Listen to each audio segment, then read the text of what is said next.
What is happening out there, rotoscouts baseball fans? Specifically, Trey and Lone Wolf, first two guys here in the chat. What's going on, fellas? Trey says the old 2000s commercials. What's up? Love it. Good stuff. Way to start out the Sunday show. Welcome to a Sunday morning show, gang. Little 8-gamer to talk our way through. Looks like an interesting slate. Kind of a fun one, I think. We've got a little bit of, some mixed bag kind of pitching, I think. Some interesting hitting spots. Some, pretty premium looking hitting spots on the board. So, feels a little bit more like a slate that's going to be a little one with bats. But we do have some good pitchers to work with. We'll talk our way through the whole thing. But we'll let people trickle in. Early show start. Hopefully everybody subscribes so you get the notifications. Hit the like button early so we can get that out of the way. Everybody knows I always forget to remind you guys about that. Josh Plays DFS is here. Dimitri's here. Could be Travis is here. Fanatic's here. What's going on, guys? Yeah, a lot of watered down lineups for sure. A lot of Sunday lineups. We'll go through them. I haven't gotten a great look at the a lot of the confirmed ones just because I was working on getting the article done with the projected ones and everything. But got it all updated. For everything, actually looks like the White Sox lineup just dropped. So, Elvis Andrus leading off. What a great decision by Chicago. Well, I'll put that in here, and then we'll get into the game by game, I guess, since that's what everybody's here for. Kind of want to try and punch out around 11:30, make it like an hour-long show, something around those lines. We'll see how I do on that. Obviously, I tend to go fairly long on these things, but I would like to get out of here with about an hour left to build lineups. But short slate, things should run quickly. It shouldn't be that difficult. Travis says, there's something soothing about Terry's New York accent talking baseball. Cures my hangover every Sunday morning. I'm glad I could be of assistance, pal. Do I have a thick New York accent? I'm from New Jersey, but I mean, same thing. New York is across the Hudson River that way, like a half mile if you just went directly across the river. So New York, New Jersey, same thing. It's just one of those things where, like, you obviously don't really notice your own accent. Fanatic says not at all. All right. Yeah, we could throw a little bit more New York on top if you want to. Talk about those Mets from over in Queens. Lousy Yankees up in the Bronx. That's not even a good New York accent. Obi-Wan's here. What's going on, Obi? Happy Fun Day. Craig Biancone's here. What's up, Craig? Anybody do anything? Anybody hit anything good yesterday on that slate? I only threw one lineup in. I was it's the other thing I was going to bring up. Apologies for the lack of article yesterday. I got all the rankings and everything, so hopefully everybody was able to take advantage of those. But just ran out of time. I started trying to punch up like a key points type of thing for the article, and I just did not have enough time. I made it to the train to get down to the track by maybe 15 seconds. It was really, really tight on my Uber ride over. But I was down the track yesterday. Had a good day at the track. Hit the last race. Hit a $6 exacta box on the last race, and pocketed like $430 on that race, like $380 up overall on the day. So productive little day at the track. One of the better days at the track I've actually ever had. I am not a good horse gambler. Larry C says, morning all. I guess I didn't miss anything. Nope. Just rambling my way through the intro as usual, Larry. Could be Travis's. Thought they would have taken it easy after scoring 3 touchdowns. I assume you're talking about the Braves. Yeah. They played both full lineups, the everyday lineup for both games. That's sick. They're so good. All right, let's take a Milwaukee lineup out. Angels lineup is out. Mickey Moniak in the leadoff spot. That's actually an interesting leadoff header. I like that. All right, pop this in here and we'll actually start carving this thing up. All right, first game on deck. Cincinnati Reds, Pittsburgh Pirates. Don't think we really need any Brandon Williams in here. Doesn't really project very well, obviously, in my model here. He's a value dart price going up against a mediocre to bad Pittsburgh lineup. But he's a limited guy. 4.54 ERA on the season, a 4.91 xFIP, 20% strikeouts, 9.3% walks, and gives up a ton of premium contact. 4.17% home runs, 9.2% barrels. This is the one of the two games where there's a pretty decent amount of wind blowing out So I think that that's going to have a major impact here on the day as well for the pitching situation. So I don't really trust Brandon Williamson here, and I don't really need to go to him on a slate that's got some options in, this not that low a price, but it's got some options on the mountain. Let's put it that way. Mitch Keller, he projects really well. I'm going to ride along with the model with the projection, but I'm definitely going to have some Reds on the other side of this equation. I mean, this is a major, major hitting situation in this game. They're not carrying a crazy run total on the board. Let me pull up the article here real quick. When I punched up the article earlier, it was a 4.22 run total for the Reds. It's Mitch Keller, so I understand that if you get the good version of Mitch Keller, he could completely breeze through this lineup, and that's why I will have some. That's why he projects out well for the 8,900 across both sites. Great price for the upside, too. That makes him playable alone. Even if he didn't project out as high as he does here, I think for that cost, we can definitely get there. Model's giving him a little bit of an aggressive innings projection. It's got him at like 6+. Usually that falls between like 5 and change and 6 and change. It doesn't usually go to the high side of like the 6 and change, and it is a little bit on the high side of the 6 and change. We do have a very productive Reds lineup with power, with speed. Not the greatest bunch of on-base guys, but some decent on-base skills, and nobody atrociously bad at getting on base. Some decent guys with batting average skill set. So I'm a little worried about Mitch Keller, and he's been really underperforming since basically the start of July. Every month of the season has gotten a little bit worse. So we had the outrageously good March and April, got a little bit worse in May, a little bit worse in June, a little bit worse in July, or a lot worse in July, and then has been pretty lousy to start out August. So it's just a spot where he's not really pitching to form. What did he do in the last game? Yeah, another 3 runs in the last game, only struck out 4, gave up a homer, 9 hits in 5 innings to the Braves. It's the Braves, so we take it with a grain of salt. But before that, had a blow-up start against the Brewers, went 5 2/3 against the Phillies. That's the other concern here. Despite that deep innings projection, which he was pitching fairly deep into a lot of games throughout the first 2/3 of the season, he's only gone 5 2/3, 5 and 5 the last 3 starts. 2 of those were aggressively bad. One of them was okay. 2 of them were okay, but a little bit more limited in terms of the depth that he's been getting to lately too. So I question the high projection here. I'll have him, but I don't fully trust him. He's got a 25% strikeout rate, 4.39 ERA, but a 3.81 xFIP is certainly better. 33.7% hard hits is very good. He's been a little bit difficult to generate power against, but 9% barrels plays into some of the idea of Reds power, the wind blowing out, just the wrong contact on a day like that could carry the ball. 3.09% home run rate, so even limiting power, limiting exit velo at 87.2 miles an hour, still giving up not a ton of home runs, but a fair home run rate. So I don't really trust Mitch Keller, I guess is the ultimate point here, but I'll have some on both sides. Cincinnati bats I definitely want to get. TJ Friedl, really good option as a leadoff hitter, 350 on base, a 110 WRC plus, 10 homers, 21 steals. Solid bat to put up there for a fairly cheap price, 4,500, 3,000, ahead of the team's core of excellent hitters. Matt McLain and Ellie have star power at second base and shortstop for McLain, third base and shortstop for Ellie. So you get some positional flexibility with those guys. You move them around the board a little bit. You can add Spencer Steer to that mix, third base and outfield on DK, outfield and first base on FanDuel. 18 homers, 9 steals for him, a 115 WRC plus, over 477. It's turned into a very real, decent little breakout season for Spencer Steer. It's not star power. It's not like a crazy season, but 270, 350, 468, 198 ISO. He's been very, very good this year. Joey Votto, tremendous power hitter. We were talking about his Hall of Fame candidacy in the Discord yesterday. Legit shot. He was an excellent, excellent player over time. We were just to rehash what we brought up in the Discord. I dropped some of his stats in, and through like most of his career, Joey Votto was a 300 plus average, 400 plus on base, and 500 plus slugging percentage every single season. He was outrageously good for his career. He's a 292, I think, career average, over a 400 career on base still, despite the downturn to being just kind of a 3 true outcomes power hitter these days. And that's been the case for the last couple of years, but he's excellent at doing that.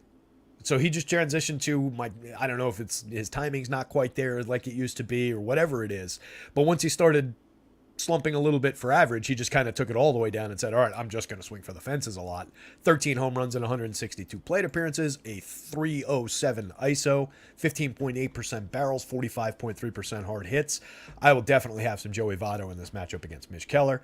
Christian Encarnacion Strand, up to 3 home runs, only a 145 ISO, 91 WRC plus, but making very sturdy contact, 48.1%, 3,600, 2,700. He's cheap. He's multi-position on FanDuel. You have to decide between him and Votto on DK, which still sucks, but he's very much in play. A premium prospect power bat. Tyler Stevenson, Will Benson, Stuart Fairchild, kind of mix and match plays. Will Benson, easily my favorite one of that group. A 229 ISO, 7 homers, 11 steals, and only 208 plate appearances.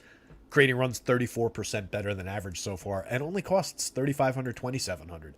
He's a very cheap, effective player. He can end a stack that starts like here and runs through some of these guys and then ends with him, or he can be, basically a secondary leadoff man, use him as a wraparound play back up to these guys. So I really like that spot in the lineup for Benson. It keeps his ownership fairly low, and he's a really productive guy for low prices. If you're going to Pirates against Williamson, they're projected at a 5-run total in Vegas, so I think they're definitely on the board. We're talking about a relatively, not flawed. Flawed's the wrong word, because, all of these guys are young, developing players. So a mixed bag of quality with, some capable veteran guys up at the top. Brian Hayes, who's never really delivered what he should be at the plate, but did have a nice 2 home run day the other day. 48.4% hard hits this year, 46.8 last year. Just a guy that I believe should be a better player. So I'll go to Brian Hayes at the top of the lineup. Great correlation spot with Reynolds and McCutchen, the 2 veteran starish guys, whatever we want to call them. Reynolds, bit of a down year, 15 homers, 9 steals, a 114 WRC plus though. McCutch creating runs at 16% better than average. Been stuck at 10 homers, 10 steals for a while, but still gets on base like crazy. Connor Joe, capable against lefties, better against lefties from the right side. 9 home runs on the season, a 106 WRC plus. Then you get into the rookie run of Henry Davis, Leover Peguero, Alika Williams. You've got Alfonso Rivas and Jason DeLay in that mix at the bottom today. So no Andy Rodriguez at the bottom of the lineup. Another one of the premium rookies. He'll be missing from that group. But Davis, Peguero, and Alika Williams are all playable parts at very cheap prices. Davis is the one that's got the most experience so far. 5 homers, 3 steals, and 183. As we touched on before, good contact profile. 8.3% barrels, 43.8% hard hits. So I don't really worry that the WRC plus is only 85. The results have been mixed so far, 224, 317, 360. But I like that he's making very sturdy, reliable contact when he connects. I like that he's very cheap in the heart of the lineup. So I really like the spot for Davis here. Cheap play at 2,900 on both sites. Peguero has shown realistic power, 3 home runs in 56 plate appearances, a 208 ISO so far. Also very, very cheap, 2,800, 2,600, second base and shortstop eligible. And then Williams, 2,000 dead minimum still on DK, FanDuel 2,100, a lower end prospect than a lot of the other guys that came up with him, but he's got believable mid-range power and speed numbers through the minors. We took a look at him last week, the week before. Hasn't changed his price. He's still near the mid price. Only 205, 279, 256 so far. 50% worse than average creating runs over 43 plate appearances. That'll keep your price low. But I do think the kid's got a little bit of ability. So if I'm building a bunch of pirate stacks, I would definitely work Williams and Peguero into them. Priorities are the top 5. But Peguero's not far behind. Rivas, moderately playable, mix in kind of a talent. Delay, 274, 333, 385 with a 96 WRC plus. Not a great spot in the lineup. There are catchers who hit higher up in lineups that are more interesting as mix-in catchers, but for 2,200, if you need a cheap catcher on DK, he's at least on the board. So that was, I'll say Reds bats, despite the way Vegas has it, projections-wise, DFS-wise, I've got to put the Reds on top. Reds bats, Pirates bats, Mitch Keller. Reds bats, Mitch Keller, Pirates bats. Let's be honest. I like Mitch a little bit better than his teammates here. Moving on.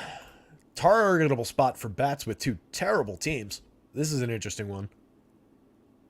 Larry C's touching on it right now. Oakenwash looked good today, which sounds bizarre. Exactly, buddy. That is an uncomfortable spot.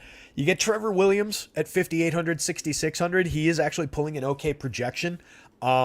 call it, the Jonah Don play of the day. It's essentially what it is. Similar type guy, 17% strikeout rate, a 5.12 xFIP, a 5 ERA, allowing 4.94% home runs over 113 in the third innings in 23 starts, 9.8% barrels, 151 whip. This is not a good pitcher, but he projects out kind of playable for those prices. I'm not sure how much I mix in. I trust this one a little bit less than I had more esteem for the Theodone play the other day. That seemed like it was going to work out, and then he came out of the game, which sucked.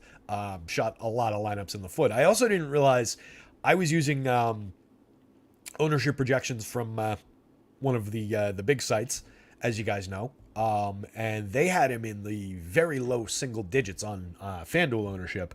And when the slate started, I had a ton of Adon, and he was in like 14% of public lineups. I would have been well under that mark had I known that the public was going to be there. So I really didn't expect it. That one kind of surprised me.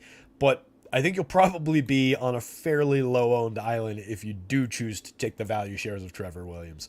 I really don't know how much I'm going to do it. It would be a matter of me having to tell the process here, like, I don't want that guy. So I don't know how much of that I want to do, because he will come up a little bit at that projection and at that price if I just let things fly. Really don't trust it. Not that the Athletics are any good. There is a little bit of potential for the Athletics, though. There's some okay power bats. There's some decent lefty power bats in that lineup. There's a little bit of talent here now with some of the rookie call-ups. So I do see a little bit of potential on the Oakland side of the equation, like Larry was suggesting, and then I see the definite potential for the Nationals. Nats have been flat good against lefties this year. They've got a 114 WRC plus, I want to say. Yeah, 114 WRC plus collectively in the split against left-handed pitching. They're carrying a 5.11 implied total. The Athletics are at a 4.49. So Vegas obviously likes this spot for some run scoring. I think I do too. So Nationals side, CJ Abrams, Lane Thomas are two priorities off the top. CJ's been excellent since gaining that leadoff spot. Creates runs at a pretty decent clip since moving up there. He's up to 11 home runs, 29 steals. Thomas cooled off a little bit after his really, really strong start, but he's still got 20 homers, 15 steals, 284, 330, 485, 17% better than average creating runs. Meneses, kind of like a mid-range priority bat. He does have a little bit of power, has come to life recently. He does have a solid triple slash. Decent bat. He's a like 270, 280 type hitter. I question how much of his power is real. It's come and gone a little bit. He had a really solid contact profile last year, down a little bit this year. 41.2 is still fine, but 5.9% barrels is a little low. The home runs, like I said, he pulled this together over the last couple of weeks, got himself up to 11, but only a 135 ISO. So not a tremendous power bat, but a decent hitter hitting third. Keybert I like quite a bit. 14 home runs on the season, 250, 308, 406. 92 WRC plus could be a little bit better, but 406 plate appearances, plays basically every day. Very good catcher option on both sites, 3,900, 2,800. You get Stone Garrett and Riley Adams, two guys who specialize against left-handed pitching. Riley Adams has a 200 plus WRC plus and some good power numbers in his limited 50-something plate appearances against lefties. Garrett's got a little bit larger of a sample, lower WRC plus, but is much better, got most of his stats here against left-handed pitching. So I think it's a good spot for those two hitters. Then Ildemaro Vargas, Michael Chavis, Alex Call. Work them in around the edges. I do like Chavis still, 2,100. Both sites, triple position eligible on FanDuel, dual position eligible on DK. Last time I checked, and it probably hasn't gone down that much since he's only made 69 plate appearances this year. Yeah, I heard gone down in 69 in the same sentence too. But he does have realistic upside. 200 plus ISO against left-handed pitching for his career was the point I was trying to make there when I sidetracked myself with a dumb joke. Alex Call, bottom of the lineup, also a little bit better against lefties. And Ken Waldichuk is a pretty lousy lefty. 6.30 ERA, a 5.11 xFIP, 21.8% strikeouts, but 12.5% walks. Doesn't do himself any favors on the mound. Was a little bit better in that bulk relief role, so they moved him back naturally to starting full starts. Not a spot where I want to go to Andy Waldichuk. 5,400, 6,800. Just the Nats are too good against lefties, and I have no faith in him whatsoever. So the Williams play is the value dart here if you want to take it. Again, I think that's one I probably leave on the table. I don't know how much I'll get to that. It does help pay the bills. It helps pay for a lot of hitting, that's for sure. So maybe just on that virtue alone, I let a little bit trickle into the pool, but it's not going to be a lot.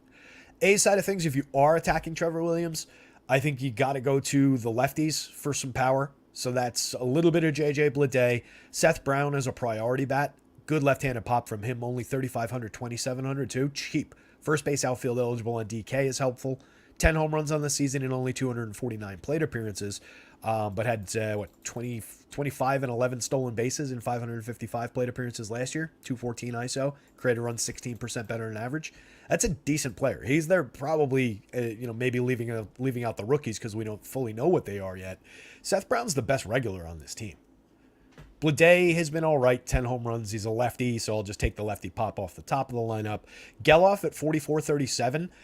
Pricey on FanDuel. That price shot way up real quick on FanDuel. He's got 6 home runs, 6 stolen bases in 100 plate appearances since his call-up. Barreling the ball well, good hard hit rate.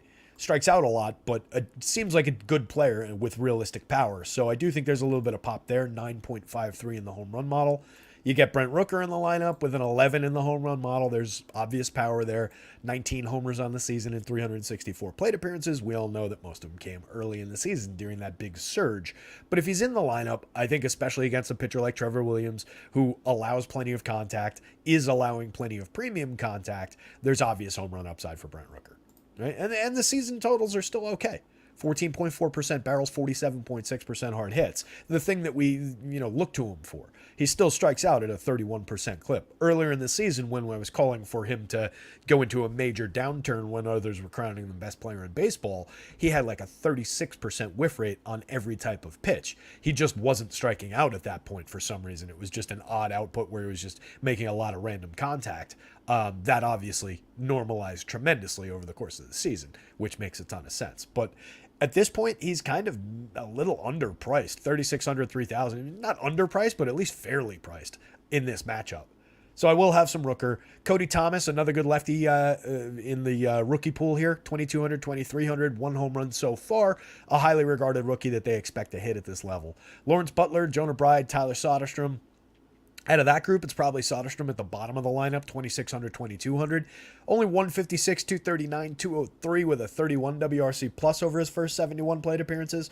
But just another kid, lefty bat that they do expect to hit at this level and hit for a little bit of power. So I'll take my shares of Soderstrom. If I'm going to A's, you have to embrace bad players or low-end rookie or bad players or unproven rookies. Otherwise, you don't have anything to work with. So a little bit of A's, more Nats.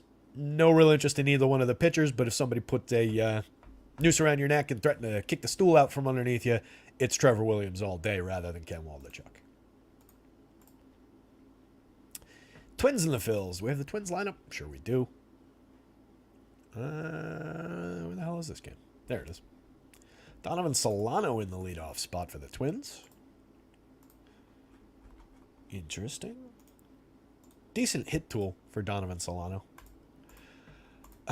This one I actually like a fair amount for pitching. Phillies lineup is obviously good. The Twins obviously have some power potential at the plate. Yeah, Larry, no gun. I changed it up for that one. Just on the fly. I figured, I always say the gun to your head, so I figured I'd change it up on the fly. Also, no gun Dacker, if that's who you meant. One of these days we'll get Gunn on our show again. I know he's been doing a ton of his wrestling gigs, and it sounds like it's going really well for him. I also saw he tweeted out his sister, I guess, has a apothecary kind of line, and apparently she went explosively viral just in the last couple of weeks. So it sounds like they're both killing it, which is pretty good. Twins hit some bombs yesterday, strikeout or home run. Yeah, Trey. I mean that's their configuration. That's kind of how they put this team together. It's a flawed lineup for sure. There's a 27.3% strikeout rate for that confirmed lineup. And they're going up against Ranger Suarez, who I like, who is good at limiting home run power. So I think it's a good opportunity for Suarez to put up a pretty strong score here. He obviously projects very well in the model. 6,800 is extremely cheap on the DK slate. That's my favorite value play. That kind of just takes any of those other guys that are just value darts out of the equation on the DK slate, because this is just a good pitcher. 20.7% strikeouts this year, a 3.96 ERA, 3.96 matching xFIP. Puts too many guys on a 1.43 whip, but he keeps the ball down really reliably. 6.8 degree average launch angle, 36.5% hard hits, 88.4 miles per hour of exit velocity on the average, and only 2.30% home run rate. Last year, 2.27% home run rate on similar barrels, similar launch. Year before, better on the launch, better on the barrels, a 0.96% home run rate. That was when he was really good in that hybrid role. 25.6% strikeout rate, over 106, 12 starts, a little bit of bullpen work in there. Hasn't been that guy since in terms of the strikeouts, but I'll take a 1 in 5 strikeouts when I can think that the Twins will probably push a little bit more his direction anyway, and he's going to hopefully take away what they do well. A lot of really low home run marks in this model. A couple guys pop up decently. Wallner up at 8.97, Polanco at 7.85. Max Kepler was projecting out well, but he didn't make the lineup with the lefty on the mound. That doesn't totally shock me. Edward Julian drops to the bottom of the lineup, I guess because of the lefty here. 140 WRC plus for the kid on the season. I don't know that that's a great decision. I would honestly probably just leave him up at the top despite the lefty and let him rip, get him a couple extra plate appearances, have him up there for later in the game. Solano in the leadoff role is fine. 278, 377, 402. Good on base percentage. Good option for the leadoff role. 123 WRC plus. Strikes out 22.3% of the time, but walks at an 11% clip. One of the guys that Suarez will have to worry about because he doesn't really focus on swinging for the fences. So that's a guy who could maybe ding Suarez on just some BABIP and get there that way. But then you're dealing with Polanco, 238, 307, 430, striking out 24.3% of the time in a fairly small sample. Tons and tons of power, but he fits right in with the Twins program here. Jordan Luplow, 30% strikeout rate in his 33 plate appearances, no homers yet. Is displaying an okay triple slash so far, but I don't think he's that hitter. I think he's more this hitter. 176, 274, 361 last year, 202, 326, 454 the year before. I think that's more the hitter that we're dealing with Jordan Luplow. Maybe a little bit of right-handed power, but again, we're going to Ranger Suarez because we're hoping that he keeps that power in check. Ryan Jeffers has home run power from the right side, but a 28.9% strikeout rate. Christian Vasquez climbing the lineup to 5th, 21.2% strikeout rate. Matt Wallner, 29.2%. Any one of those guys has a little bit of power. Wallner's got 8 long balls and 113 plate appearances, a 292 ISO. That's very good. Jeffers, 9 homers and 228 with a 208 ISO. That's also very good for the catcher. Good value at catcher with Jeffers, too, hitting cleanup. If you're going to Twins, I would include him in quite a few of the Twin stacks that I build. Kyle Farmer, mid-teens power output each of the last 2 years. Not looking like he's going to get there this year with 2 months to go, but could hit another 6 and get himself to 12 in 2 months. Okay mid-range power bat that nobody plays at cheap prices with multi-position eligibility. Michael A. and Julian from the bottom of the lineup. Decent options down bottom if you're going to Twin stacks, but not anybody to specifically go out of your way for. You don't just say, oh, I need to build a Twin stack. Let me not forget to do that so I can play Michael A. Taylor and Edward Julian from the last 2 spots in the lineup. They're just kind of mix-in values there. Julian's a very good player, though. And Michael A. hits you infrequent home runs with no ownership on them. Philly side of things going up against Sonny Gray. I do think the Phils are playable here. Gray's certainly not untouchable on the mound. He does have a 3.18 ERA, a 3.60 xFIP, a 24.4% strikeout rate. He's been very good this year. He's been very good at keeping the barrel off the ball, 6.8% barrel rate. He's cut his launch angle down a little bit, only 0.92 home runs. That's 3 home runs, I think? Or maybe it's up to 4 now? He's given up 5 home runs to 544 hitters this season. That's pretty good. Can't argue with that. Pretty good recent stretch in terms of depth, in terms of quality. Not that we really care about the most recent starts when we're evaluating quality, but just continuing his strong start to the season basically throughout. He's having a very good Sonny Gray year. He is Sonny Gray, so he's always vulnerable on the mound, but he's carried through it for most of this season. So I think we go there. 9,800, not the greatest projection in the world for 98, but 83 on the DK slate. And don't get me wrong, I will have some on FanDuel. There's a clear ceiling here. But I will also have some Phillies on the other side. Kyle Schwarber with all his power still above the magic number for home run upside, 30 homers on the season, a 244 ISO. Could be the 6th guy to hit a home run against Sonny Gray this season.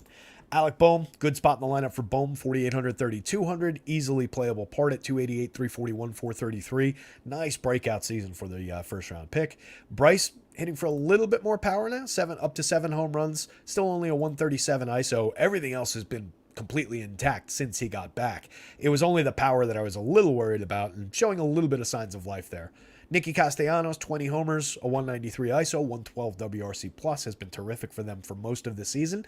DraftKings finally priced him up to 5,000, still affordable over there. 3,200 on FanDuel, easy to get to. Bryson Stott, Trey Turner, in the heart of the lineup. Stott has 11 homers, 22 steals. Turner has 12 homers, 22 steals. Stott's hitting for the better triple slash by a pretty wide margin, but Trey Turner's the actual star between those two. Stott's a very good player.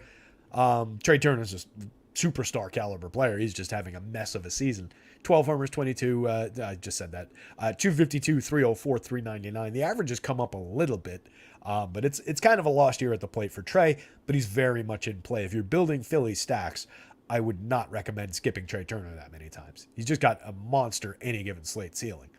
3,000 for him at shortstop on FanDuel is very cheap too. 53, that's about the right price for this struggling version of Trey Turner, who is still providing, some counting stats at a key position. Jake Cave, Garrett Stubbs, John Rojas at the bottom of the lineup. Mix and match guys. Kind of a weak bottom third for Philly. Supports the idea of some upside for Gray. So like a six-man lineup, mix and match your way through, and then a couple of shares of these guys. Stubbs has a little bit of pop behind the plate, 84 plate appearances, hasn't done it this year. Cave, a little bit of power, a little bit of speed, but all low-end guys down the bottom. So that was some enthusiasm for both pitchers. I'll go with the model. I'll say Ranger up top. So Ranger Suarez, Ranger, Sonny, Phillies, Twins like way down low. Just kind of a mix-in stack. Phillies, not a priority stack, but like a decent mid-board stack, I think. Cubbies lineup's probably out. It is. Chris Morel in the leadoff spot. Love that.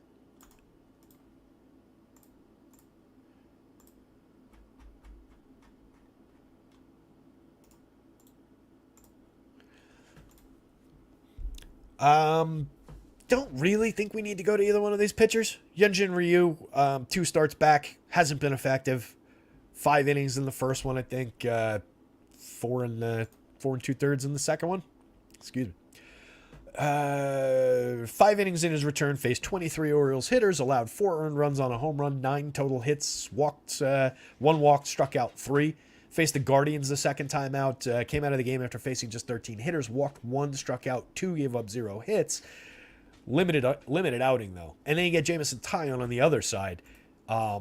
Ceiling of a league average guy. Not really great, but can produce a handful of quality starts during the season.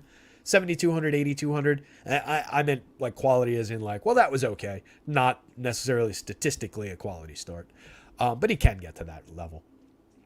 20.7% strikeouts, a 5.17 ERA, a 4.66 xFIP, 3.72% home run rate, 10.4% barrels. Stop me when I get to something that you might actually want to roster this. There's not a lot here for Taillon. It's a cheap price, but he's going up against the Blue Jays in Toronto. I don't love the spot. So really for me, it's neither one of the pitchers, and I'm kind of excited about the hitting on both sides. Cubbies are another team carrying kind of a light total, 4.36 in Vegas last I checked.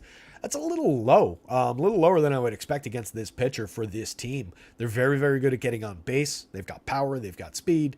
Kind of interested in that spot. I hope it keeps the field's ownership a little bit low.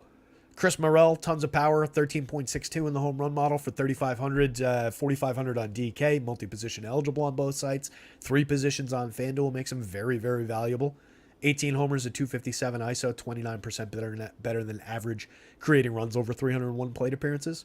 Nico, still a little high priced for my tastes. 9 homers, 29 steals, but only 2% better than average creating runs. A 335 on bases is somewhat effective, but once we start getting into this price range for a guy who's primarily a correlated scoring and speed option, I'd like that on base to be a little bit stronger or the price to be a little bit lower.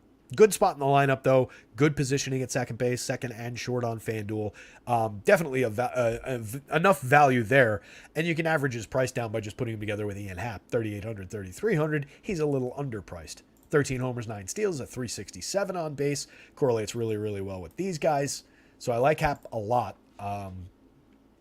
Morel and Hap would be my first two clicks before Nico at the top of the Cubs lineup. And then I'm getting into the power, the excellence of Cody Bellinger at 331, 380, 561 for the season at 230 ISO. Creating runs 51% better than average with 18 homers, 17 steals. Dansby fills shortstop really well. 18 homers on the season. He'll probably finish around 25 like he normally does. Excellent shortstop, underrated player. 4,800, 3,200, a little bit cheap given some scuffles earlier in the season, but he's pulled his numbers back statistically to about what he typically is. Seiya Suzuki's been a little bit disappointing. 152 ISO, 102 WRC plus, 10 homers, 5 steals. Mix and match kind of apart. Patrick Wisdom I like a lot down the bottom of the lineup, 2,900, 2,700. Triple position eligible on FanDuel. 2 positions at first and third on DK. Perfectly playable at either of the corner infield spots. You add the outfield eligibility to him on the FanDuel slate, which makes him really, really valuable. 19 homers with a 295 ISO and 256 plate appearances. That is legitimately all I care about with that hitter. Nick Madrigal, Miguel Amaya, mix and match kind of options for cheap late in the lineup. On the Blue Jays side of things, I think you can target Jameson Taillon with some shares of Blue Jays. Kind of a mid-level stack. Merrifield's affordable at the top of the lineup, second base and outfield. Moderate power, good speed, decent correlation option with Brandon Belt, who's still way too cheap. 3,500, 3,000. Just too cheap. 11 home runs, 201 ISO, 129 WRC plus in 324 plate appearances. A terrific contact profile. Strikes out way too much, but also walks a lot, so he offsets it. The 364 on base is terrific. He is too cheap. You have to decide between him and Vladdy on DK. That sucks. That's your tax, I guess, for him being so cheap. 5,200 is cheap for Vladdy himself on the DK slate. 3,300 is cheap for him on the FanDuel slate. 265, 339, 439. Only a 175 ISO, 18 home runs. Underperforming his contact, underperforming his player profile, but a guy with a tremendous any given slate ceiling. George Springer, also very, very high ceiling, also underperforming his profile for the season. 14 homers, 15 steals. Only 102 WRC plus, only a 137 ISO. That's not really George Springer. Last year, Springer had 25 homers, 14 steals, 205 ISO. Created runs 32% better than average. The year before, he had 22 homers, 4 steals, a 291 ISO in 342 plate appearances. Springer's got good power, pretty good speed. Toolsy guy, underperforming the season. 5,000, 3,100 though, very affordable. Chapman makes blistering contact when he connects. 4,600, 3,000, 15 homers, a 194 ISO over 485 plate appearances. Basically a value option at third base on any given slate. Kevin Biggio in the lineup, 2,500, 2,300. At least he fills 2 positions on both sites. 8 home runs, moderate power output, I guess. Danny Jansen, Dalton Varsho, Santiago Espinal. A little bit of pop from Jansen and Varsho. More believable probably from Varsho on the left side of the plate here. 3,300, 2,500. Doesn't project out great. 13 homers, 13 steals on the season. Was a better player last year for Arizona. 27 homers, 16 steals. 106 WRC plus last year. That's here. Lot better last year, but a capable lefty bat at the bottom of the lineup. And then Espinal, kind of a mix-in guy. So I'd go Cubs bats, Blue Jays bats. Jameson Taillon if you need it, but it's not great. Doesn't project well. League average type guy at best. And then no Yinjin Ryu for me. I can't really see him going more than 80-ish pitches. I think that's it for that one. Flying through this slate. Larry says Murillo will have over 10 in a home run model. He certainly did. Yeah, jumping up to that leadoff spot definitely gives him a little bit of a little bit of a boost. We still haven't seen the massive home run numbers for the lurking in the last game of the slate, though. You think Morel's impressive? Wait till you see what Jordan Alvarez is doing. Trey likes Taillon a bit, been good of late. Toronto up and down. Yeah, I mean, over time, I've seen enough of Jameson Taillon to know that he does have a little bit of ceiling, but his true ceiling is like a league average pitcher. But like I've said a bunch of times on this show, league average guys can have very good starts from time to time.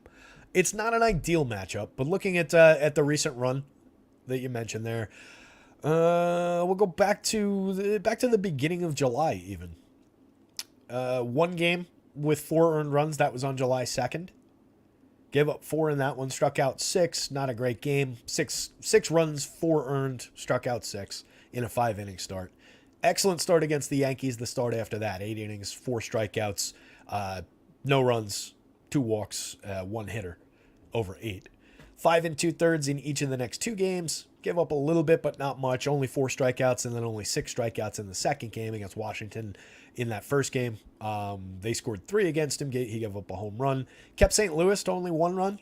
No homers, 1 walk, struck out 6. And then in the next start at St. Louis, went 6, allowed a run, walked 4, struck out 4.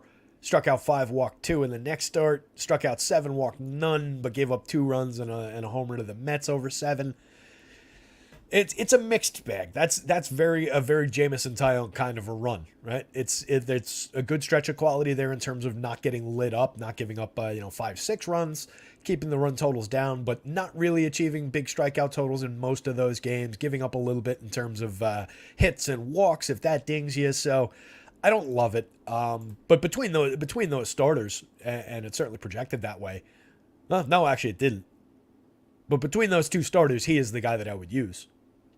If dangling over a pit of vipers with the floor about to fall out from underneath me, that would be my choice. I greatly prefer the pitchers in this game, though. Pretty good spot here. Eflin looks really good with that Cleveland lineup, says Larry. Yeah, I'm with you. Yeah, Trey, a few darts is fine if you want to do it. I don't think there's a terrible mistake there. Charles Moran's here has hit the like, hit the subscribe, hit the elbow cough. Throwbacks, early show. Yeah, buddy. Gotta get this stuff done so that I can actually build lineups for this slate, These early ones are fun. I don't actually mind it. I got up fairly early this morning. Had some beers yesterday through the day, but it was like one of those, you're outside, you're at the track, it's stretched out over, course of time.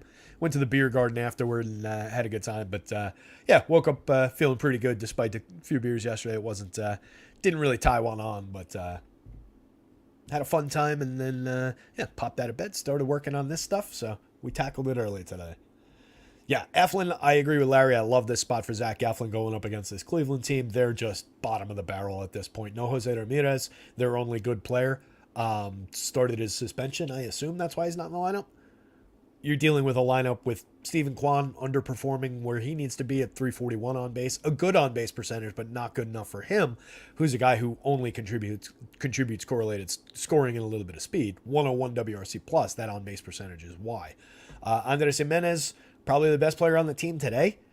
10 homers, 19 steals, and 93 WRC plus. Not great. Ramon Laureano, we know he can turn on one from time to time, swipe you a bag from time to time, but overall and over the course of the last few seasons has not been good.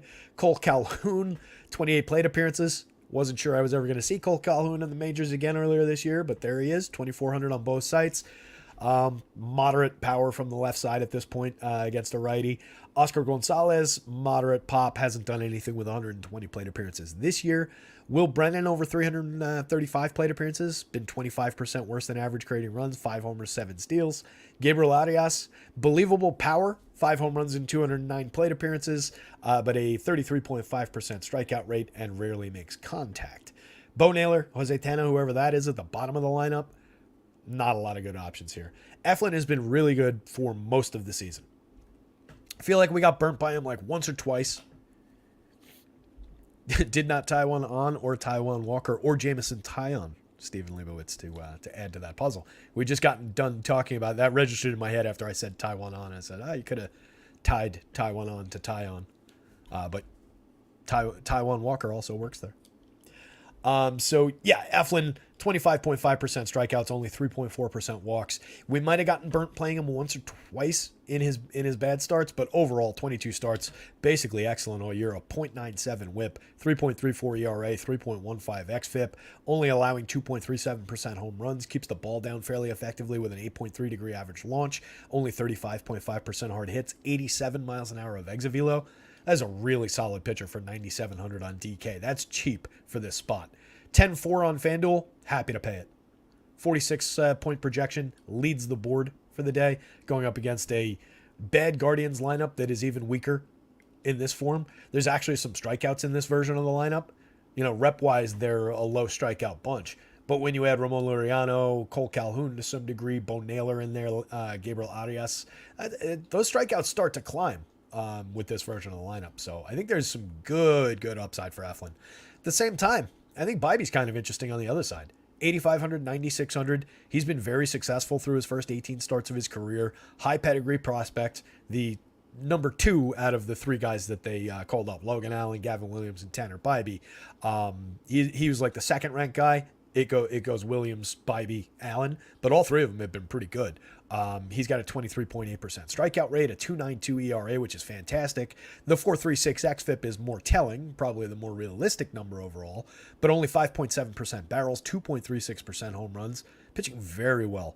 Definitely a little bit of strikeout upside here. It's obviously a good lineup with the Rays on the other side. You've got to dodge around excellent hitters like Yandy Diaz with his low 16.7% strikeout rate, pretty good walk rate, a 402 on base, 61% better than average creating runs. And then there's a lot of power and speed combination guys.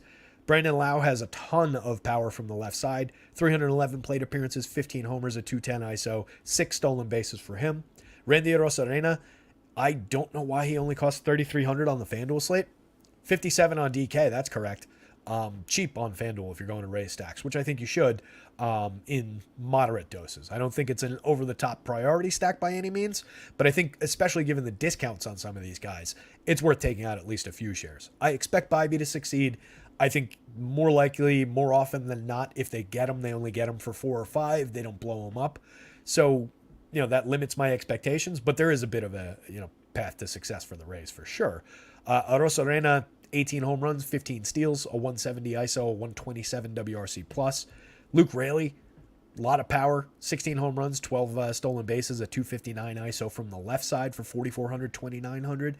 Harold Ramirez, a very good line drive bat, 290, 338, 431, 118 WRC plus. Hit 9 early home runs, but is more of a line drive hitter, but a very good option for some correlated scoring to help drive in some of these runs. Josh Lowe, 4,500, 3,100, 14 homers, 24 steals, 122 WRC plus. Cooled off a little bit like a lot of these guys did, but still a productive, good enough player for those prices. It's not like he's expensive. Curtis Mead, very cheap, high-end prospect for them. 14 plate appearances so far, haven't gone well, but a kid that they definitely expect should hit at this level. Bethancourt and Oslevis Basabe? That's an alphabet soup. Oslevis Basabe. That's the first time I've ever seen that name. He cost the minimum on the DK slate. I do not know anything about him, but we will momentarily. Basabe is like, that sounds just like baseball. That's a baseball-oriented player. Looks like a multi-position infielder. Decent prospect ranking coming into the season. 5th ranked prospect for them. Why do I not know this kid's name? 22. 5'11", 188 pounds. Looks like a hit tool and speed kind of a player. Hit tool speed, a little bit of D. Multi-position eligible. Not much of a power hitter. 4 homers in 426 plate appearances at AAA this season, but does have 16 stolen bases. Only strikes out at a 15.5% clip in that sample. Some productive seasons through the minors. AA last year. Started in high A last year. Productive enough, mix and match kind of a guy at the bottom of the lineup. Excuse me. Seems viable to use maybe as a wraparound for 2,000 at second base if you don't want to go to Brandon Lau for whatever reason on the DK slate. He doesn't appear to be on the FanDuel slate. So maybe you have him there. You hope he gets a couple base hits, maybe steals a base, and nobody's got him. And then you put him together with like Yandy Diaz, Arozarena, Raley Ramirez, or Raley Lowe. Or maybe even start it at Curtis Mead and do like a hybrid stack where you're going like Mead and Basabe for 21 and 2,000 into Diaz, Arozarena, and Raley. Kind of interesting. And one that works just in both directions, top to bottom. Tanner Bibee, definitely interesting though. So it's probably Eflin, or it's definitely Eflin. Top option overall, top option on the slate in terms of pitching in my mind and in my model. Eflin, Bibee, Rays bats, no interest at all on the Guardians bats. You can throw some mix and match versions of that lineup in for very cheap if you want. If I had to roster Guardians, I would put Kwan and Jimenez in it, certainly. I'd probably pick one of Laureano or Cole Calhoun. Jeez, it's really bad. If I was doing it on DK, I would want to work my way down probably to Bo Naylor just to grab a $3,000 catcher with a little bit of power. So maybe it's like these two guys, one of these three guys, like these two, maybe Cole Calhoun, and then these two, something like that. Or, Gonzalez instead of Calhoun is fine. It's a bad team. There's not a lot there. Speaking of bad teams with not a lot there, the New York Yankees going up against the Miami Marlins, excuse me. Yanks, obviously a flawed lineup. There's a lot of problems going on with this team, but we do have power around Aaron Judge, around Giancarlo Stanton, obviously not breaking any ground there. 18 homers for Stanton, 22 for Judge, well above the magic number in the home run model here, going up against Yuri Perez. Perez, 3.81% home run rate, 9.5% barrels, 42.6% hard hits allowed so far in his outstanding season of 12 starts, 58 innings, 28.8% strikeouts, 2.79 ERA, and 3.82 xFIP. I don't know that we're using Perez here. This is a 5-inning projection, so he projects out just at the borderline of viability, given the 5 innings that I expect he's going to get today, if he gets there. Second start back, he was off for a month because they want to limit his exposure on the mound overall. Wanted to have him healthy in case they make a run in October. Young pitcher, a prized premium arm. But the kid's very, very young, so they want to protect him a little bit. I don't think they run him out there beyond the 5th inning. I can't really see it. In the first start back, he went, 4 2/3? 4 2/3 at Cincinnati. Had a good start. 7 strikeouts in 4 2/3 at Cincinnati. He walked 2. He gave up 2 home runs. Gave up 4 earned runs overall, though. So there is definitely support for the idea that the Yanks could get to him. There's definitely the upside to a 10 strikeout game in 5 innings against my Yankees here. Shut them down completely. That's on the table. It's just less than likely. And he's not really that discounted for a guy who's probably only going 5. 8,600, 9,400. Maybe a few darts on DK. Makes it really tough on the FanDuel slate at that price. If you're going to Yankees, Jake Bauers off the top, 11 home runs. Take advantage of the lefty going up against the premium contact that Perez is allowing. Aaron Judge and Giancarlo Stanton are obvious. Gleyber Torres should be pretty obvious as well at second base. 8.11 in the home run model, 18 on the season, a 173 ISO, creating runs 16% better than average. One of the better day-to-day options at second base for DFS. He's not as elite as obviously Mookie Betts, given his multi-position eligibility, or like a Ketel Marte or those guys. But next tier down, doesn't strike out, puts the ball in play like crazy, gets on base at an okay clip for that profile of a hitter. So I like Gleyber here. Bader, Volpe, both mix-in options in my mind. Just not consistent enough. 298 on base for Bader, 292 on base for Volpe. They just don't get involved enough. They've got infrequent counting stat potential. Both of them below average for run creation. Billy McKinney, I think, is probably more interesting given the lefty, given the very cheap pricing. I think he's at least more interesting than Bader. Maybe not than Volpe, because Volpe fills shortstop for you at least at very cheap pricing and does have 15 homers, 20 steals. But McKinney was once upon a time a fairly highly regarded prospect, never really landed at the major league level. But in his 131 fill-in plate appearances for the Yanks this year, 200 ISO, 6 homers, very good contact, 13.4% barrels, 42.7% hard hits. So if we're hunting for premium contact and home runs, McKinney's on the list. It's these guys and Billy McKinney. And then, mix and matching your Harrison Baders, your Volpes as your top 2 mix and match priorities. Isaiah Kiner-Falefa, the lower end of the mix and match guys, but does have triple position eligibility on FanDuel, dual position on DK. Moderately capable hit tool, not very good overall. And Ben Rodvet's really only here for defense. Even at price, there's not much cause to play Ben Rodvet for DFS purposes. On the other side, the Marlins, Jazz Chisholm in the leadoff spot, Josh Bell, Luis Arias hitting third today. No Jorge Soler is a major ding to this lineup. Jake Berger's got believable power. Jazz Chisholm's got believable power. Jesus Sanchez a little bit. I think there's more to come, but 268 plate appearances, 10 homers, a 203 ISO in a little step forward this season. Got derailed by a long injury absence, but does have an 11.9% barrel, 48.9% hard hits. Those are my priority bats in this lineup, right? Chisholm, Berger, and Sanchez. And then any of these guys in any order are fine as fill-ins. I wouldn't skip Arraez that many times, given the 365 batting average, 409 on base. Obviously, you want him setting the table for the Berger and Sanchez part of the lineup. Brian De La Cruz has been good this year, 262, 310, 432, 102 WRC plus, 16 home runs, an effective enough bat. Bell was really scuffling and got himself traded to a better team, better spot in the lineup. 15 homers on the season, a 103 WRC plus, an effective guy who could turn on one against Garrett Cole. But I think especially with Jorge Soler out of the lineup, just fire away with Cole shares. He's been mostly very good this season. 2.75 ERA, a 3.70 xFIP is certainly higher than the ERA, but still a very effective xFIP. 26.8% strikeouts. That's down a solid handful of points year over year, but it's still one of the more effective strikeout rates from one of the more reliable pitchers on the slate. 11.6% swinging, 28.3% CSW.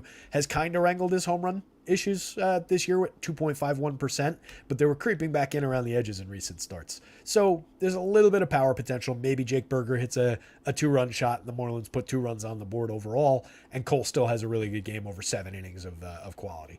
10-9, 11-5, he's very, very pricey. He's kind of worth it, though. 41.1 in the projection. I think that puts him 3rd overall on the board.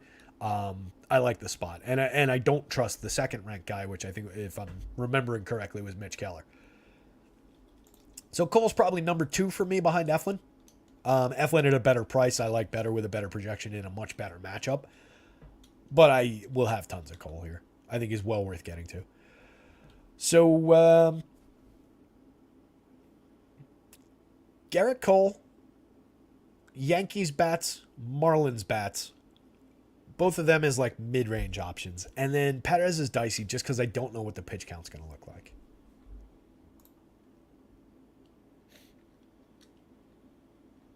Chuck says Keller 21% owned on FanDuel. Yeah, like I said, pitcher I don't really trust. Difficult spot. Arcathelza says, Terry, would you take Perez Suarez or Peralta Waldachuk? Boy. Probably, since Waldachuk probably doesn't belong in a lineup at all, probably the first one, but I really question that innings cap on Jody Perez. Definite upside, definite ceiling, but a little tough.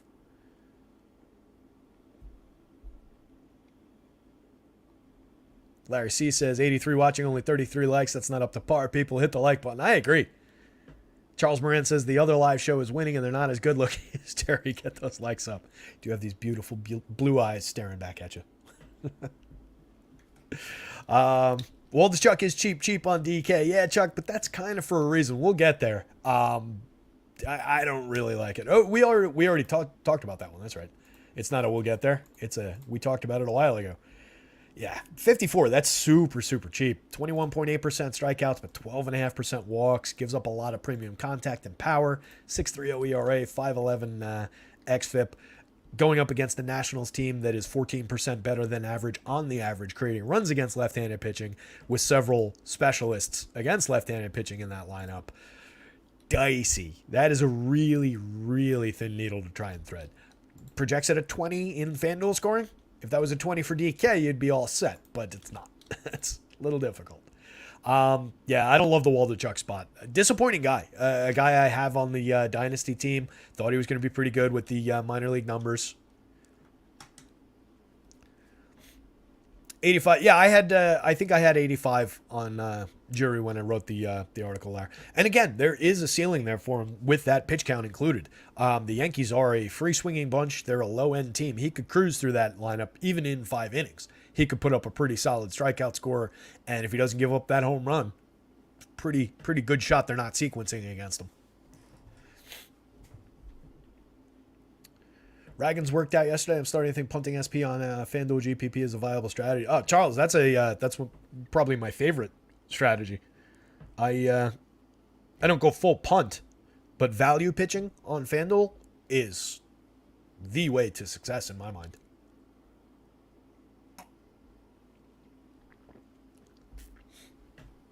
And we've seen that again and again this year. I just like getting to some of these mid-range type guys. Like there's one on the board right now for Dylan Cease here.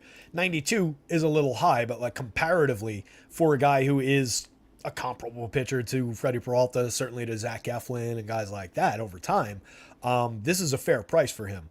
If he ends up a little bit low owned, you gain ground from that. Obviously, like if this was an $8,000 FanDuel price, that would be a massive buy now spot. I would be all over that. So just even minor discounts, minor advantages cost wise, I think cover a lot of ground on FanDuel. But who was it that I was saying was like super cheap?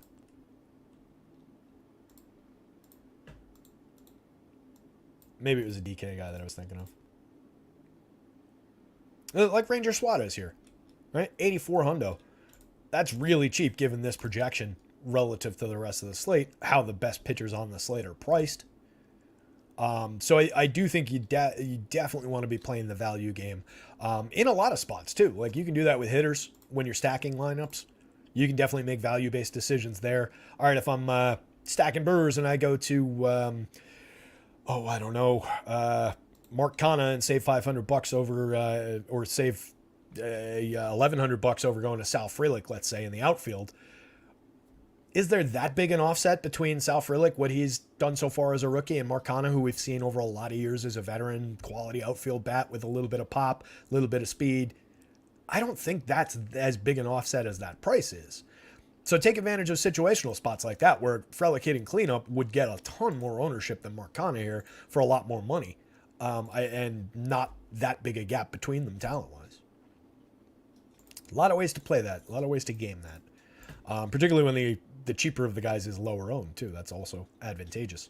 Did we get the Brewers lineup? We did. Great. Looks like all the lineups are in, which is good because it's already 12:32, and this slate starts in about an hour, and we've still got 2 games to talk about. All right, Freddie Peralta, I gave him a little bit of a nudge. The model had him cut under 6 innings. I gave him a little nudge up to 6, and he projected out a little bit better at 29. It's a good projection. It's just not great. I think he's more highly projected around the industry. The original was like 25 when I wrote the article, when I put up the rankings. And I felt like he deserved a little bit of a nudge just on the realistic expectation that he can pitch 6 pretty clean innings against the White Sox. I don't do anything to change what like the forecast for the performance would be. So like I don't nudge the strikeouts or anything like that. I just say, all right, let's complete the 6th inning, and it gives him an additional few points here. So I do like the upside for Freddie. 10-1, 10-7. One of the more highly projected, more expensive, more reliable, though, guys overall on the slate. 4.28 ERA, but a nice 3.72 xFIP is a little bit better there. 14.2% swinging strikes is terrific. 29.7% strikeout rate is one of the higher marks on the board. He's given up a little bit more premium contact this year than in years past. We've looked at this a few times, but just to remind, 31% hard hits each of the last 2 seasons. Sub-2 home run rate. Little over 2% home runs 2 years ago, up to 3.73 this year on 38.4% hard hits, 8.8% barrels is up from 3.5, up from 6. Some incidental contact in there, but it's not a ridiculously small sample either. 22 starts at this point, 122 innings. That's a fairly sturdy sample, so a little bit more contact on the board for Freddie this year. But I don't really see a problem blazing through this White Sox lineup. Elvis Andrus, 289 on base percentage. Why not have him lead off? Andrew Benintendi, 3,000, 2,600, 335 on base, creating runs 11% worse than average, not stealing bases really, not getting on base enough, not hitting for any kind of power. Not a good option really. Eloy Jimenez, Jean Moncada. Oh, so there's no Lou Bob in the lineup for the White Sox either. So no Luis Robert. Major downgrade for them in terms of any consideration of stacking them, and an upgrade for Freddie Peralta, probably even beyond where he's projected at here. So that's a big boost for Freddie, not having to deal with by far their best hitter. Eloy Jimenez is very good, 3,800, 3,000. If you're looking for a one-off from this team, Jimenez is your man. That's cheap for his talent. 14 home runs on the season, a 178 ISO, 111 WRC+. Just a major source of right-handed power whenever he's healthy. He's just rarely healthy. You see when they had that brawl? The funniest part of that brawl was not, to me, Timmy Anderson getting knocked out cold by Jose Ramirez. It was the fact that Eloy Jimenez came up limping. Like he came out of the group like hopping on one foot. It looked like he had hurt himself again, but I guess managed to avoid serious injury. But just the fact that, like, of course he ran out there and got himself hurt was just cracked me up. Not that we're rooting for guys to get hurt. Don't get me wrong. Jean Moncada, Andrew Vaughn, playable parts. Vaughn's the preferred guy there, 9.5% barrel rate, 47% hard hits, 15 homers, a 179 ISO. 104 WRC plus is the second guy in that lineup out of two that are above average for run creation this year. That last column over there is on the right is pretty critical. Right? This team is just lousy for run creation. Average WRC plus of 83. So on the average, they average 17% worse than average creating runs. That's pretty bad. Gavin Sheets, Oscar Colas, a little bit of lefty pop down the bottom of the lineup for very, very cheap prices. That's the real only appeal there. Neither one has been a frequent contributor. Colas not yet. Sheets never. Carlos Perez, Zach Remy are kind of mix and match options there. I will take shares of Dylan Cease, like I was referring to before. 26% strikeout rate, pushing 27, 4.42 ERA, a 4.18 xFIP, 10.6% walks. It's a roughly Dylan Cease kind of a season. The strikeouts are just down a little bit. Swinging strike is down about 1.5. CSW comes down alongside that. Strikeout rate falls alongside of both of those. But the barrel rate is essentially what it was. The exit velo is up a little. Hard hits are definitely up. Home runs are around where they were, though. I'm not really concerned about Dylan Cease. I just think he's a guy who walks too many.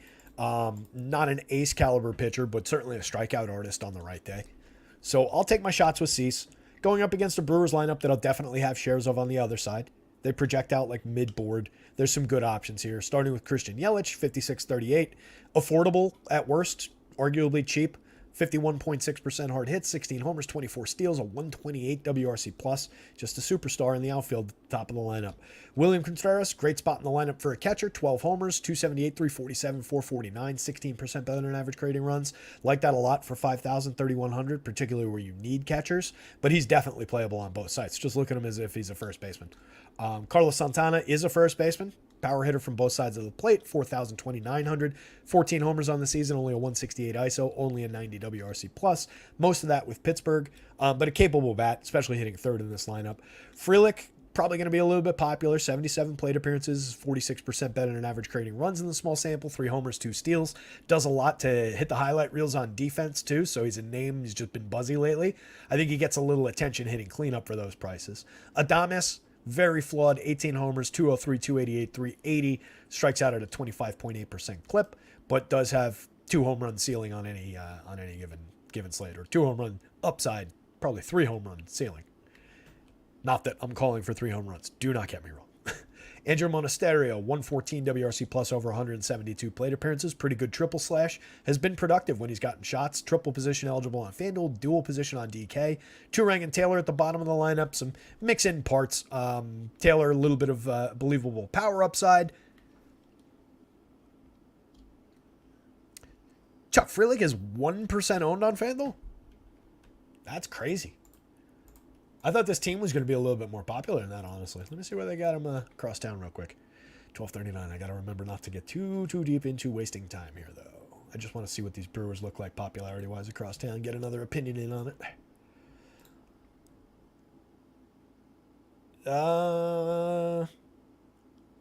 Wow, yeah, really low. I'm surprised. Kana projected for... They've got him at similar numbers over there, and... Kana is projected for like 5 times that ownership, oddly.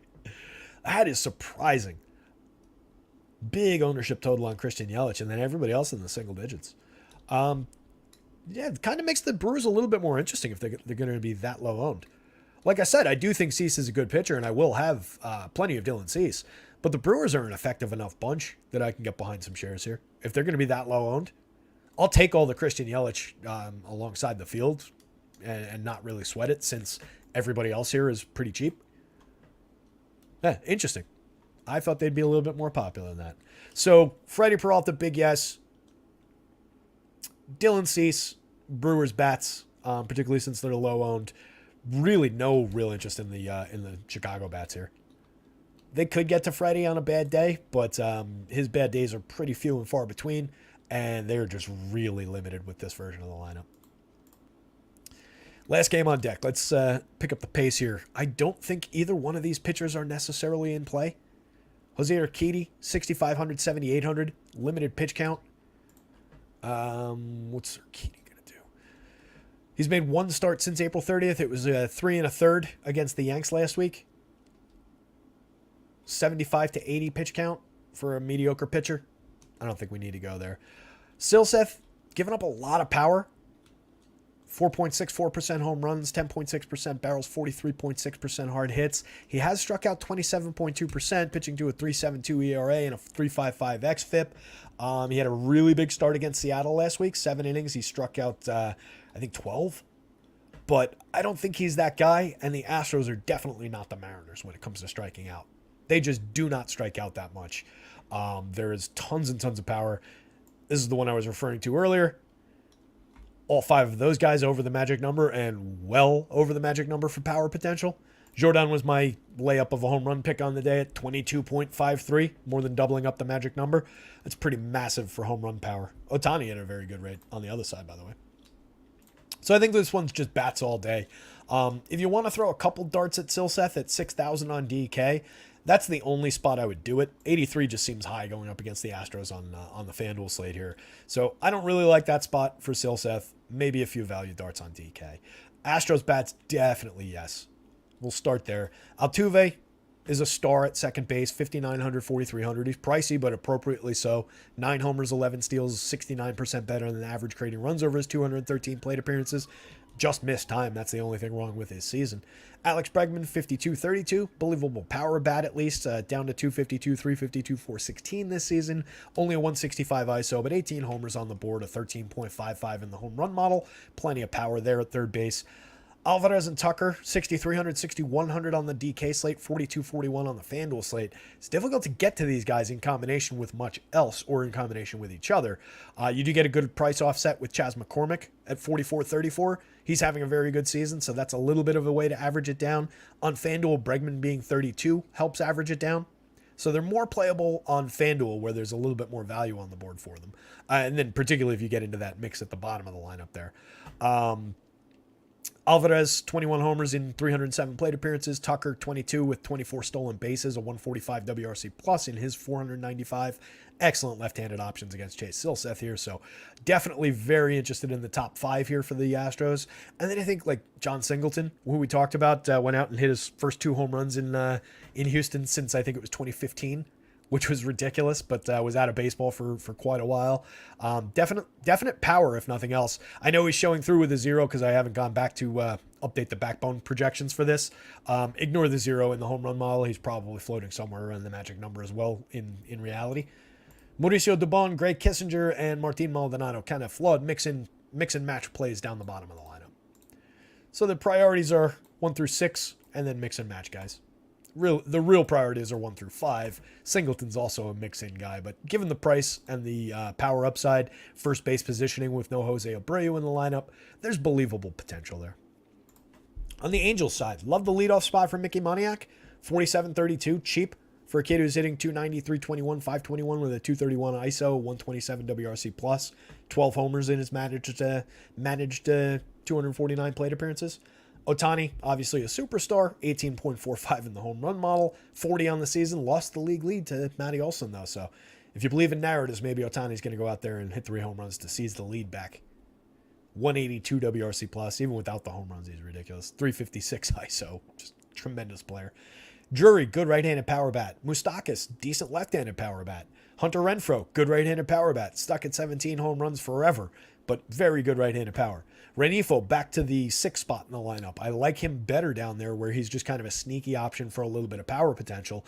11 home runs in 356 plate appearances. It's an infrequent contributor, but later in the lineup, multi-position eligible, cheap. Nobody really goes to him when he's hitting down there. Randall Grichuk, a very good player to find late in the lineup. 291, 345, 479. Definite power upside with 10 home runs in 307 plate appearances. Guy we've seen hit home runs for years. Eduardo Escobar, kind of struggling through this season. 215 plate appearances, 5 homers, a 78 WRC plus. Got himself traded out of Queens before the Mets fire sale started. But an okay switch hitting option for cheap pricing late in the lineup. And then Chad Wallach, 2,100, 2,200, 7 homers, a 200 ISO, and 144 plate appearances. As a cheap mixing catcher, that's perfectly viable, perfectly playable. So for me, it was neither of these pitchers. Astros bats way up top, Angels bats. And that brings us to the pitching board. Looks like Obi's punching out. Yeah, I got to get out of here too. 12:46. Yikes.